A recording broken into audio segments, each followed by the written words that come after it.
Hello, everyone. Today I'm going to be talking through how to change the task categories in the decision matrix in both Google Sheets and Excel. I am going to start with the Google Sheets version open right here. And this is what I'm referring to. So I've received a lot of questions about how to customize these task categories for yourself. In order to do this in Google Sheets, you are basically going to click right here in E4. And then if you see this little edit button, go ahead and click on that. That is going to open up this screen over here for you. And here is where you can either type over and rename any of these categories, or you can add additional items at the bottom here. Once you've made all of your changes, go ahead and click the Done button. And then this is going to pop up. Go ahead and click Apply to All.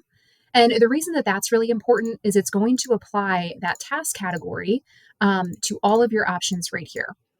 So that is going to update right here for you. And then you would go ahead, you see that business no longer exists, and you would change that to task category 1. Depending on the length of your category, always feel free to extend the column as well in column E2, just so everything shows properly. The next thing you're also going to want to do is hop over to the Decision Matrix Tax Category tab, and you're going to see that you're going to need to make the same change over here. So if you click in E4, click on the Edit button again, go ahead and change Business to Task Category 1, click Done, click Apply to All, and then that's going to solve any errors over here for you. And then you'll see in the drop down up here, up in L1, Task Category 1 is automatically going to show up there for you. So that is the Google Sheets version. I am also going to bring up Excel and walk through this too, because it's just a little bit different than Google Sheets. So when you open up Excel, click on Decision Matrix All Tasks first. You are actually going to place your mouse in E4, and with your mouse, you can drag all the way down to the very bottom of the spreadsheet, all the way to E999, right there.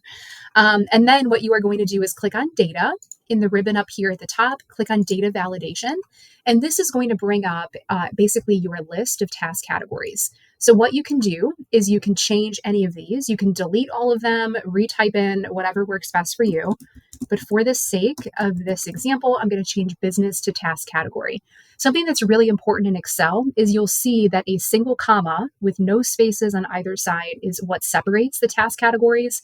That's really important. You can have a space if your category has, multiple words in it, but you just want to make sure that there's no space on either side of the comma.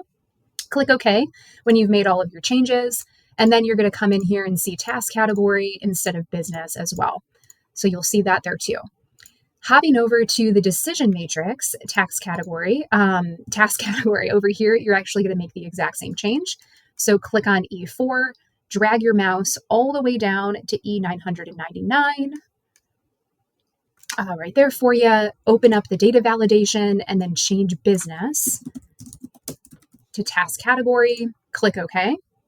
And then the last place that you are going to make the change is right here as well. So Excel is a little bit different. It's not going to carry over all those changes that you had before. So the last thing you're going to do is click in I1. You're going to click on data validation and then just make that change one last time right here. And what that's going to do is make sure that now everything is synced across. So then you'll see that it automatically started working again. So that's how to do it in Excel. Be sure to save your changes after you're done. Thank you for tuning in to this video, and I will see you in the next one.